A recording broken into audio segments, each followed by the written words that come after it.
Halo teman-teman, kembali lagi bersama saya Suryanto di channel saya SFFX. Kali ini aku tadi kedatangan tamu dari Bapak Pak B kan? Pak Bibi. Beliau adalah salah satu pelestari lingkungan di Jejaring Spesial Wildwater Indonesia. Dia beralamatkan di Bantul.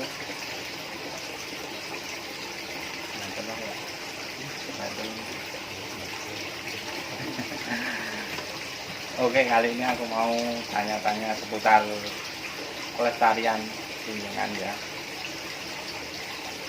Tadi saat beliau ke sini, saya dibawakan salah satu jenis ikan lokal, yaitu ikan uceng. Uceng apa Pak tadi?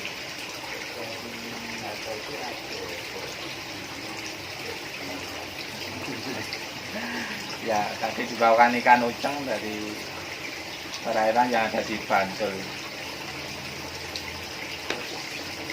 Nah, sekarang aku mau tanya-tanya Pak, tentang apa itu pelestarian lingkungan, pelestari lingkungan, dan apa tugas dari sang pelestari lingkungan itu. Jadi prinsip pelestarian itu adalah menjaga agar keberlangsungannya tetap ada. Dengan cara Ya, menjaga yang sudah ada itu agar tidak menjadi punah, dengan cara kita tidak menangkap dengan melebihi atau katakanlah over fishing ya, penangkapan secara berlebihan sehingga bisa menghabiskan salah satu atau beberapa jenis ikan. Selama ini sudah banyak teman-teman yang bergerak dalam pelestarian ini dengan berbagai cara menurut pemahaman teman-teman masing-masing. Ada yang dengan cara merilis ikan, ada yang dengan cara bersih sungai, ada juga dengan cara kampanye mencegah pembuangan sampah ke sungai. Dengan cara sosialisasi ke warga di sekitar lingkungan sungai tersebut ataupun warga di lingkungan yang jauh dari sungai. Karena kebersihan sungai itu bersinambung antara dari hulu sampai ke hilir, itu kan saling berhubungan. Jadi nanti kalau hanya satu daerah yang menjaga lingkungannya, daerah yang lain tidak, ya artinya sama saja bohong. Di daerah hilir sudah menjaga kebersihannya, di daerah hulu masih membuang sampah sembarangan. Nah, air kan mengalir dari hulu ke hilir, otomatis yang menerima sampahnya yang di hilir nanti. Kembali ke masalah pelestarian ya, jadi kalau pemahaman saya untuk pelestarian itu yang pemahamannya sebenarnya ya menjaga dari kepunahan salah satu atau beberapa spesies, bukan kita menambahkan spesies tersebut. Jadi istilahnya spesies sudah ada kok kita tambahin lagi. Nah, itu kan produksi ya. Pemahaman saya kan bukan di situ tentang pelestarian ini. Jadi pelestarian itu ya menjaga yang wis ada itu. Kalau nanti populasinya sudah mau mendekati over, baru kita adakan penangkapan, nggak masalah. Kita mengurangi jumlahnya agar tidak terjadi overpopulasi. Karena ikan lokal pun apabila overpopulasi maka dia bisa menjadi invasif bagi jenis ikan yang lainnya. Sama-sama ikan lokal akan kalah. Bagi yang populasinya banyak, tentunya dia akan menang dalam perebutan makanan. Jadi bukannya kok katakanlah ikan wader makan ikan yang lebih kecil, tidak. Tapi ikan wader ini karena populasinya sudah banyak, mengalahkan dalam berkompetisi mencari makan. Itu yang dijagakan di situ. Jadi peran kita di sini sebagai penyeimbang. kita pelestari itu juga berperan sebagai penyeimbang populasi. Ketika populasinya katakanlah mendekati batas ambang batas overpopulasi, kita kurangi, tapi tidak kita habiskan. Jadi masih tetap ada demi keberlanjutan ekosistemnya. Untuk mengetahui misalkan ekosistem suatu ikan itu terancam punah atau yang melebihi populasi itu gimana Pak? Kalau untuk yang melebihi populasi mudah ya, tinggal misal kita seneng mancing, kita mancing lebih sering dapat ikannya apa, kita lah berarti dia banyak, populasinya banyak. Ikan yang populasinya sedikit otomatis sangat sulit kita dapatkan ketika mancing gitu kan. Untuk mengetahuinya harus dengan survei, mungkin dengan di jaring atau malam hari kita pakai senter mengamati sungai gitu. Kita bisa berkonsultasi atau sharing dengan simbah-simbah yang masih hidup, kita bisa sharing dengan beliau-beliau menanyakan ikan-ikan yang dulu pernah ada di sekitar kita itu apa, baru kita mengadakan pengamatan ke sungai. Ternyata kita sudah tidak menemukan jenis yang diceritakan oleh beliau simbah-simbah itu, ya itu artinya ikan-ikan jenis tersebut sudah mendekati kepunahan. Mungkin belum punah, cuman kita tidak menemuinya karena mereka kalah dan bersembunyi. Tapi untuk jenis ikan lokal kan tidak semuanya ada di situ Pak. Misalkan di daerah ini, di daerah Kulon Progo itu kan nggak ada ikan apa itu tadi yang namanya ikan udang itu kan nggak ada. Sebenarnya dulu pernah ada, cuman ya karena udang ini sangat sensitif terhadap kualitas air. Jadi ketika air tersebut tercemar limbah, entah itu limbah rumah tangga maupun limbah pabrik, ya dia dengan sendirinya akan menghilang, entah itu pergi ataupun mati. Jadi ikan useng yang tadi saya bawa itu bisa sebagai indikator kualitas air juga. Kalau kualitas airnya jelek, dia akan menghilang.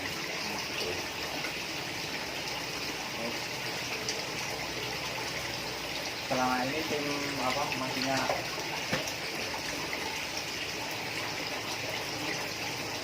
tim pelestari, maksudnya apa, cara teman-teman pelestari itu sampai mana untuk ya di awal kita muncul, maksudnya kita muncul kepedulian terhadap kelestarian ekosistem sungai dengan adanya Wild Water Indonesia, dengan adanya PLAN, dengan adanya PADAS. Kita awal-awal dulu muncul karena rasa keprihatinan terhadap populasi ikan di sungai. Karena kita basicnya adalah pemancing, ya ketika kita mancing kok jarang dapat ikan. Nah, akhirnya berawal dari keprihatinan tersebut, akhirnya kita membuat suatu gagasan untuk mengumpulkan teman-teman yang peduli terhadap ekosistem ikan di sungai. Kemudian kita merumuskan cara seperti apa gitu ya. Pada awalnya kita dengan cara merilis jenis ikan. Awalnya ya karena kita pemancing ya kita rilis ya ikan yang asal di sungai ada ikannya gitu. Ya ada ikan nila, ada ikan melem, ada ikan rawet, itu yang mudah kita dapatkan bibitnya. Kemudian seiring dengan perjalanan kita mulai memahami tentang ikan jenis-jenis lokal yang sudah sangat jarang kita temui. Memang mungkin apa, Pak? seperti wader cakul, kemudian ada kotes, ada udeng, lele lokal itu mungkin di beberapa sungai masih banyak, tapi di sungai yang lain sudah tidak ada. Nah, dari keadaan itu kita kemudian mencoba untuk merelokasi ikan tersebut dari sungai yang populasinya masih banyak, kita pancing atau kita tangkap dengan alat yang ramah lingkungan, kemudian kita pindahkan ke sungai yang tidak ada jenis ikan tersebut. Pada awalnya kita tidak mempertimbangkan sejarah ikan, ya. Sejarah ikan yang ada di suatu lokasi tersebut. Yang penting kita menjaga ikan ini biar ada di sana, gitu. Misi kita awalnya seperti itu, dan Juga kita berkampanye anti illegal fishing. Penangkapan ikan dengan cara-cara ilegal dan membahayakan lingkungan itu kita kampanyekan untuk kita tegak dengan cara ya sosialisasi dan edukasi ke masyarakat. Jangan mencari ikan dengan alat setum, dengan obat, kemudian dengan jaring yang lubangnya kecil, ya jaring yang lubang kecil gitu, ataupun dengan cara-cara yang tidak ramah lingkungan yang lainnya. Kalau jenuh itu termasuk apa Pak? Jenuh itu juga sebenarnya termasuk yang itu hanya memabukkan ya kalau menurut saya. Jenuh itu dengan catatan di kondisi air yang mengalir, karena sesuatu yang memabukkan kalau over juga pasti akan membuat mati gitu kan, ada yang akan mematikan gitu ya. Sama seperti minuman yang memabukkan kalau over ya pasti akan mati gitu kan. Nah dalam hal ini saya memahami jenuh itu suatu bahan yang memabukkan ikan tersebut, karena ketika nanti ada aliran air baru, oksigen baru, maka ikan tersebut akan sehat lagi. Tapi itu untuk dilarang nggak? Sebenarnya kalau orang dulu memahami itu bahan yang ramah lingkungan karena tidak ada unsur pestisidanya. Sebenarnya yang kita pahami, yang kita pahami di sini unsur yang merusak lingkungan itu adalah kandungan pestisidanya kan, tentunya bahan potasium itu kan ada kandungan pestisidanya, itu berefek buruk terhadap lingkungan. Karena bukan hanya ikan saja yang mati, tapi makhluk-makhluk kecil yang mensuplai makanan bagi ikan ikut mati. Sedangkan jenuh itu hanya memabukkan ikannya saja. Kemungkinan besar yang ikan hewan-hewan kecil itu mereka masih bisa hidup. Terus di wilayah Yogyakarta sendiri Pak, untuk ikan-ikan yang memang sangat misalnya absen ataupun sudah sangat langka itu ikan apa saja? Untuk jenis-jenis ikan yang langka kita belum pernah melakukan penelitian karena itu harus dengan riset juga. Cuman selama ini teman-teman yang kita membicarakan di lingkungan pemancing saja ya. Untuk teman-teman pemancing, ketika viral ikan gerbang Sistomus ortoides ya. Karena awalnya ikan gerbang itu hanya endemis lokaliti daerah selatan Bantul. Bantul daerah selatan, Bantul tengah ke utara pun tidak ada. Ketika dulu di tahun 90-an, 2000-an itu belum menyebar. Ketika para teman-teman pemancing tahu tentang ikan gerbang ini, kemudian sensasi tariannya, mereka jadi tertarik, kemudian berusaha untuk menyebarluaskan ikan jenis ini yang tadinya hanya ada di Bantul daerah selatan, sekarang sudah menyebar ke banyak tempat di Bantul sebelah utara, Jogja bagian utara pun sudah banyak saat ini. Tentunya hal ini juga sebenarnya menjadi salah satu keprihatinan juga setelah kita kaji lebih mendalam, karena ini termasuk kategori kita menginvasi karena memasukkan jenis ikan baru ke tempat yang tidak pernah ada sejarah ikan tersebut. Katakanlah di Jogja ada, mungkin tidak semua wilayah mempunyai sejarah ikan gerbang, bahkan belum pernah ada gitu. Jadi di sini kita akhirnya memasukkan jenis baru gerbang. Nah itu kan kita menginvasi, namanya sebenarnya kan seperti itu. Nah seharusnya melestarikan kan bukan menginvasi. Jadi di sini saya berharap teman-teman meluruskan pemahaman tentang melestarikan. Jadi oke, kita merilis ikan yang kita rilis pun ikan lokal gitu. Tapi kan kita juga harus memperhatikan sejarah keberadaan ikan di suatu lokasi.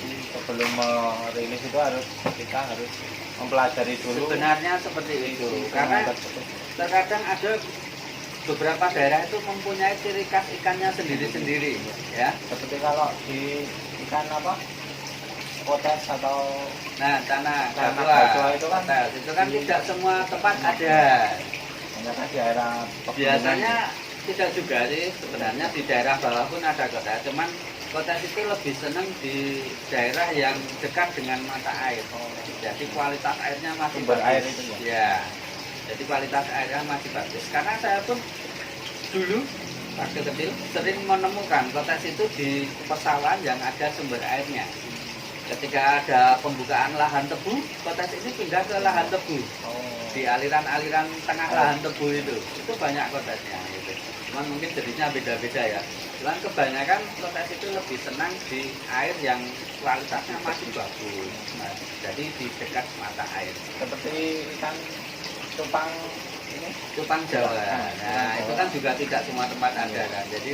Jadi ada beberapa jenis ikan yang menjadi ciri khas suatu daerah. Misal kita katakanlah uceng itu banyak dijumpai di daerah Sleman di sebelah utara, nah kan. Jadi kemudian kita tahu kita kalau mau mancing uceng ke daerah Sleman, nah gitu kan. Akhirnya di sana identitasnya adalah ikan uceng, ikan wader cakul, ikan kotes. Nah itu jadi identitas daerah sana. Dulu sebelum viral terbang mendunia, mengglobal itu, ya nek kalau mau mancing terbang ke daerah selatan, di daerah Kretek ke barat sampai Purworejo, Kebumen Purworejo gitu. Kalau mau mancing terbang ke sana, sebelum diglobalkan oleh beberapa teman penggiat pelestari dengan alasan perilisan ikan lokal tersebut. Sama seperti Ampala. Ampala juga dulu habitatnya di sungai besar. Sungai-sungai besar yang ketersediaan sumber makanannya banyak. Sekarang sudah masuk ke. Nah, karena teman-teman penghobi mancing, penghobi casting itu mungkin mereka merasa, wah saya kalau mau mancing Ampala harus ke sungai besar, katakanlah ke Sungai Opa, ke Sungai Progo. Mereka berpikiran jauh. Gimana caranya agar dekat? Kemudian mereka mencari anak-anaknya dan dirilis di sungai-sungai sekitar mereka tanpa memperhatikan daya dukung lingkungannya. Karena ikan ini adalah ikan jenis predator, makannya ikan-ikan kecil, jadi harus diperhatikan daya dukung lingkungan sekitarnya, makanannya. Gitu. Dan beberapa teman-teman selama ini juga dalam perilisan ikan juga belum semuanya memperhatikan tentang daya dukung lingkungan ini. Penekanannya baru di penyebaran jenis ikan lokalnya gitu ya. Jadi perlu diperhatikan tentang daya dukung lingkungan ini. Karena segian apapun kita merilis ikan, kalau daya dukung lingkungannya tidak memadai, ikan tidak bisa hidup. Ya. Katakanlah kita merilis ikan lokal, tapi sungai di situ sumber makanannya hanya sedikit. Akhirnya ikan yang kita rilis tidak bisa berkembang biak. Kemudian daya dukung lingkungan itu ya termasuk tempat hidupnya ya. Kalau ikan itu senang bersembunyi ya mungkin daerah pinggiran-pinggiran sungainya itu, kalau sungai yang sudah dibangkat, sudah dibetonisasi, nggak ada tempat untuk bersembunyi ikan. Akhirnya ikan tidak senang tinggal di situ kan. Kurang nyaman ya. Ya. Selama ini sudah banyak kasus pengalaman sungai-sungai yang tadinya banyak ikannya, kemudian ada proyek dari pemerintah dengan bangketisasi, betonisasi, akhirnya ikannya berkurang banyak, bahkan menghilang. Salah satu contoh di Kali Celeng, daerah Mogiri. Dulunya di sana populasi jerbang, melon, dan udang, dan ikan lain itu banyak. Tapi sekarang dibetonisasi, ikannya sangat banyak berkurang. Itu hanya salah satu contoh tempat saja. Mungkin banyak tempat lain yang dulunya banyak sidatnya karena sungainya masih, tanggulnya masih tanah, masih ada vegetasi pohon-pohon di pinggirnya, akarnya masih banyak rongga untuk bersembunyi sidat. Kemudian dibangket, dibetonisasi, akhirnya sidat nggak bisa tanggung di situ, nggak bisa berkembang di situ. Akhirnya hilang ikannya semua, bahkan cendol pun nggak ada. Nah itu kan karena faktor daya dukung lingkungan. Jadi di sini ketika kita mau merilis ikan, yang perlu kita perhatikan adalah sejarah ikan tersebut di lokasi yang akan kita rilis, apakah pernah ada atau tidak. Karena saya ingin meluruskan misi pelestarian adalah mengembalikan habitat yang dulu sudah pernah ada. yang punah. Kan Ya. mendapat jenis baru. Bukan memasukkan jenis baru. Karena ketika memasukkan jenis baru itu namanya kita menginvasi. Kemudian hal kedua yang perlu diperhatikan dalam merilis ikan adalah daya dukung lingkungan tersebut. Orang memadai untuk Ya, jadi lingkungannya itu apakah nanti mendukung untuk keberlangsungan ikan itu agar betah tinggal di situ. Itu dua hal Dua yang poin, ya. sangat penting dalam hal pelestarian. Ya, itu mungkin buat teman-teman pelestari juga harus bisa lebih belajar atau memahami sebelum kita melakukan yang namanya perilisan ikan. Itu harus kita pelajari dulu sungai tersebut. Seperti itu ya Pak kira-kira. Iya. Ya mungkin saya sendiri juga masih banyak belajar ya. Dari mari kita sama-sama belajar dengan terjun langsung ke alam, praktek langsung ke alam. Karena terjun di alam itu asik. Asik. Langsung Kita langsung eksplor, berinteraksi ya, dengan berinteraksi alam. sekitar kita.